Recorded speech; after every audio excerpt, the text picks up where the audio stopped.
ಆಗೈತಿ ಇವತ್ತು.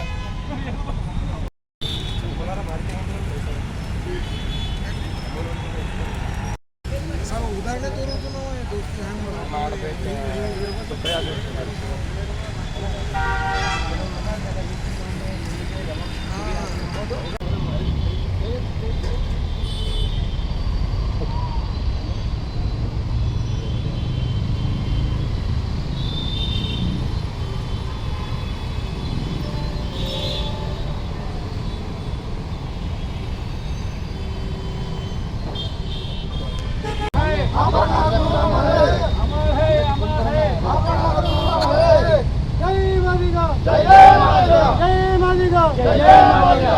भीम भगवान की बोलो भीम भगवान की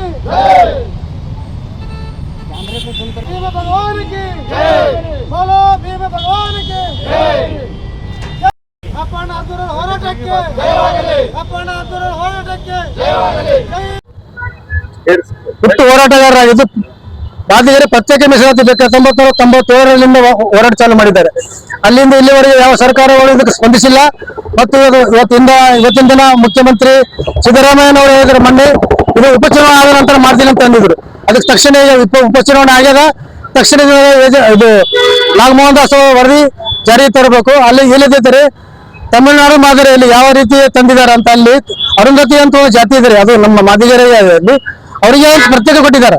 ಆ ಜಾತಿಗೆ ಒಂದು ಪ್ರತ್ಯೇಕ ಮೀಸಲಾತಿ ಕೊಟ್ಟು ಅದೇ ರೀತಿಯಲ್ಲಿ ನಮ್ಮ ಮದುವೆಗೆ ಪ್ರತ್ಯೇಕ ಮೀಸಲಾತಿ ಕೊಡಬೇಕಂತ ಇವತ್ತಿನ ಮದುವೆ ದಂಡ ಸಮಿತಿಯನ್ನು ಒತ್ತಾಯ ಮಾಡ್ತೀವಿ. ಶ್ರೀಮಂತ ನಾಯಕ ನಿಮ್ಮ ಜೊತೆಗೆ ಇಲ್ಲ ಅವ್ರ ಇಷ್ಟೊತ್ತಿಗೆ ಮೀಸಲಾತಿ ಸಿಗ್ತಿತ್ತು ಅಂತ ಅನಿಸ್ತು. ಹೋರಾಟಗಳನ್ನು ಕಡಿಮೆ ಆಗಿದೆ. ಹೌದು ಸರ್, ಸತ್ಯ. ಇವತ್ತಿನ ದಿವಸ ಅನೇಕ ಸಂಘಟನೆಗಳಿಗೆ ಆ ಪಾರ್ಟಿ ಈ ಪಾರ್ಟಿ ಅಂತ ಹೇಳ್ಕೊಂಡು ಅವು ಪಾರ್ಟಿ ಸಲುವಾಗಿ ಮಾಡ್ತಾ ಇದ್ದಾರೆ. ಬಟ್ ಸಮಾಜ ಯಾರು ಮಾಡ್ತಾ ಇಲ್ಲ. ಅದಕ್ಕೆ ನಾವು ಎಲ್ಲ ಪಾರ್ಟಿ ಕಾರ್ಯಕರ್ತರಿಗೆ ಎಲ್ಲ ಪಾರ್ಟಿ ಬಿಟ್ಟು ಸಾಮಾಜಿಕ ಹೋರಾಟ ಮಾಡ್ಬೇಕಂತ ನಾವು ಈ ಮೂಲಕ ಎಲ್ಲ ಸಂಘಟನೆಗಳಿಗೆ ಮತ್ತೆ ಎಲ್ಲ ಪಕ್ಷದಲ್ಲಿರ್ತಕ್ಕಂಥ ಕಾರ್ಯಕರ್ತರಿಗೆ ನಮ್ಮ ಸಮಾಜದವರಿಗೆ ಒತ್ತಾಯ ಮಾಡ್ತೀನಿ. ಪಕ್ಷ ಬಿಟ್ಟಿಗೆ ಸಾಮಾಜಿಕ ಹೋರಾಟ ಮಾಡ್ಬೇಕಂತ ನಾವು ಈ ಮೂಲಕ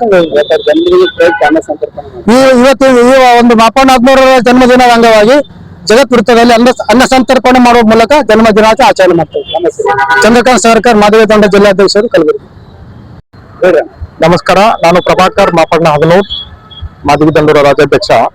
ಏನು ಕರ್ನಾಟಕ ರಾಜ್ಯದಲ್ಲಿ 1997ರಲ್ಲಿ ನಮ್ಮ ತಂದೆಯವರು ಏನು ಒಂದು ಯಾರು ಮಾದಿಗರು ಜಾತಿ ಹೆಸರೇ ಹೇಳಲಿಕ್ಕೆ ಹಿಂಜರಿಕೆ ಪಡ್ತಿದ್ದ ಕಾಲದಲ್ಲಿ, ಜಾತಿ ಹೆಸರು ಹೇಳಿದ್ರೆ ಎಲ್ಲಿ ನಮ್ಮನ್ನು ಕೀಳಾಗಿ ಕಾಣ್ತಾರ ಅಂತ ಹೇಳಿ ಅನ್ಕೊಳ್ತಿದ್ದಂತ ಕಾಲದಲ್ಲಿ ಏನು ಮಾದಿಗ ದಂಡೂರ ಹೋರಾಟ ಸಮಿತಿಯನ್ನ ನಾನ್ ಪೊಲಿಟಿಕಲ್ ಆಗಿ ಕರ್ನಾಟಕ ರಾಜ್ಯದಲ್ಲಿ ಏನು ಸ್ಥಾಪನೆ ಮಾಡಿ 1997ರಿಂದ ಅವರ ಕಡೆ ಉಸಿರಿರುವವರೆಗೂ ಮಾದಿಗರ ಪರವಾಗಿ, ದಲಿತರ ಪರವಾಗಿ, ಅನ್ಯಾಯಕ್ಕೊಳಗಾದಂತ ಜನಗಳ ಪರವಾಗಿ ಅವರು ಏನು ಹೋರಾಟ ಮಾಡಿಕೊಂಡು ಬಂದು ಡಿಸೆಂಬರ್ 14, 2024ರಂದು ನಮ್ಮನ್ನು ಏನು ಅಗಲಿ ಹೋಗಿದ್ದಾರೆ. ಅವರ ಅಗಲಿಕೆ ನಂತರ ಅವರ ಹೋರಾಟವನ್ನ ಅವರ ಸಿದ್ಧಾಂತದಂತೆ ಅವರು ಪ್ರತಿಪಾದಿಸಿದಂತ ಒಂದು ಹಾದಿಯಲ್ಲೇ ನಾವು ಅವರು ಮಾರ್ಗದರ್ಶನದಲ್ಲಿ ನಾವು ಹೋಗ್ಲಿಕ್ಕೆ ನಾವು ಇವತ್ತು ಕೂಡ ನಾವು ಅದೇ ಹಾದಿಯಲ್ಲಿ ನಾವು ನಡೀತೀವಿ. ಯಾರಿಗೂ ಇವತ್ತು ನಾವು ಹೆದರಲ್ಲ. ಯಾವುದೇ ಪಾರ್ಟಿ, ಯಾವುದೇ ಪಕ್ಷ, ಯಾವುದೇ ವ್ಯಕ್ತಿ ಜೊತೆ ಶಾಮೀಲಾಗದೆ ನಾನ್ ಪೊಲಿಟಿಕಲ್ ರೀತಿಯಾಗಿ ನಮ್ಮ ತಂದೆಯವರು ಪ್ರತಿಪಾದಿಸಿಕೊಂಡು ಬಂದಂತ ರೀತಿಯಲ್ಲಿ ಈ ಹೋರಾಟವನ್ನ ನಾವು ಮುಂದುವರಿಸಿಕೊಂಡು ಹೋಗ್ತೀವಿ. ಅದೇ ರೀತಿಯಾಗಿ ಏನು ಇವತ್ತು ದಾವಣಗೆರೆ ದಕ್ಷಿಣ ಮತ್ತು ಬಾಗಲಕೋಟೆ ಏನು ಬೈ ಎಲೆಕ್ಷನ್ ಅಲ್ಲಿ ಏನು ಮೀಸಲಾತಿ ವರ್ಗೀಕರಣ ಬಗ್ಗೆ ಏನು ಅವರು ತೀರ್ಮಾನ ತಗೋತೀನಿ, ನೀತಿ ಸಂಹಿತೆ ಅಡ್ಡಿ ಆಗ್ತಾ ಇದೆ ಅಂತ ಹೇಳಿ ಏನು ಹೇಳಿದ್ದಾರೆ. ಈ ಕೂಡಲೇ ಇವತ್ತು ಚುನಾವಣೆ ಆದ ನಂತರ ಈಗ ಏನು 16ನೇ ತಾರೀಕು ಏನು ಕ್ಯಾಬಿನೆಟ್ ಸಭೆಯನ್ನು ಏನು ಕರೆದಿದ್ದಾರೆ, ಆ ಕ್ಯಾಬಿನೆಟ್ ಸಭೆಯಲ್ಲಿ ಇವತ್ತು ಸ್ಪಷ್ಟವಾದಂತ ತೀರ್ಮಾನವನ್ನು ಕೈಗೊಂಡು 101 ಉಪಜಾತಿಗಳಲ್ಲಿ ದಲಿತರಲ್ಲಿ ಇರ್ತಕ್ಕಂಥ ಏನು 101 ಉಪಜಾತಿಗಳಿದ್ದಾವೆ, ಯಾವುದೇ ಜಾತಿಗೆ ಅನ್ಯಾಯದ ರೀತಿಯಲ್ಲಿ ಇದೊಂದು ಸಮರ್ಪಕವಾಗಿ ಒಂದು ಮೀಸಲಾತಿ ವರ್ಗೀಕರಣವನ್ನ ಅನುಷ್ಠಾನ ಮಾಡ್ಬೇಕಂತ ಹೇಳಿ ಈ ವೇದಿಕೆಯ ಮೂಲಕ ನಾವು ರಾಜ್ಯ ಸರ್ಕಾರಕ್ಕೆ ಮಾನ್ಯ ಮುಖ್ಯಮಂತ್ರಿ ಸಿದ್ದರಾಮಯ್ಯ ಅವರಿಗೆ ಒತ್ತಾಯ ಮಾಡ್ತೀವಿ. ಇದ್ದಾರೆ ನಾವು ಅವರ ಹಾದಿಯಲ್ಲಿ ಅವರು ಪ್ರತಿಪಾದಿಸಿದಂತ ಸಿದ್ಧಾಂತದಂತೆ ಹೋರಾಟವನ್ನ ಮುಂದುವರಿಸಿಕೊಂಡು ಹೋಗ್ತೀವಿ. ನಿರ್ಭೀತಿಯಿಂದ ಯಾರಿಗೂ ಎದುರೋದಿಲ್ಲ.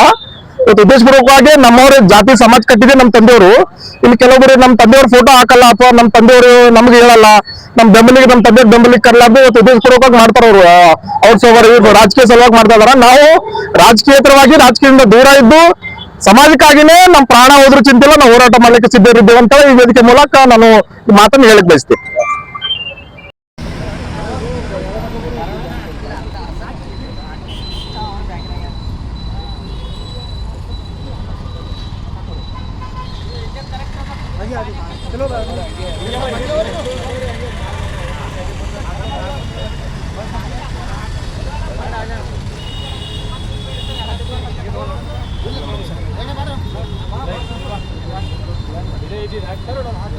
ಪಾಪಣ್ಣ ಹದ್ನೂರ್ ಅವರಿಗೆ ಜೈ ಮಾದಿಗ ಜೈ ಜೈ ಮಾದಿಗ ಜೈ ಮಾದಿಗ ಜೈ ಜೈ ಮಾದಿಗ ಪಾಪಣ್ಣ ಹದ್ನೂರ್ ಅಮರ್ ಹೈ ಅಮರ್ ಹೈ ಅಮರ್ ಹೈ ಅಮರ್ ಹೈ ಪಾಪಣ್ಣ ಹದ್ನೂರ್ ಅಮರ್ ಹೈ ಅಮರ್ ಹೈ ಪಾಪಣ್ಣ ಹದ್ನೂರ್ ಅಮರ್ ಹೈ ಅಮರ್ ಹೈ ಅಮರ್ ಹೈ ಪಾಪಣ್ಣ ಹದ್ನೂರ್ ಅಮರ್ ಹೈ ಅಮರ್ ಹೈ ಅಮರ್ ಹೈ ಜೈ ಮಾದಿಗ ಜೈ ಜೈ ಮಾದಿಗ ಜೈ ಮಾದಿಗ ಜೈ ಜೈ ಮಾದಿಗ ಮಾದಿಗ ದಂಡರ ಹೋರಾಟ ಸಮಿತಿಗೆ ಮಾದಿಗ ದಂಡರ ಹೋರಾಟ ಸಮಿತಿಗೆ ಮಾದಿಗ ದಂಡರ ಹೋರಾಟ ಸಮಿತಿಗೆ ಜೈ ಮಾದಿಗ ಜೈ ಮಾದಿಗ ಜೈ ಮಾದಿಗ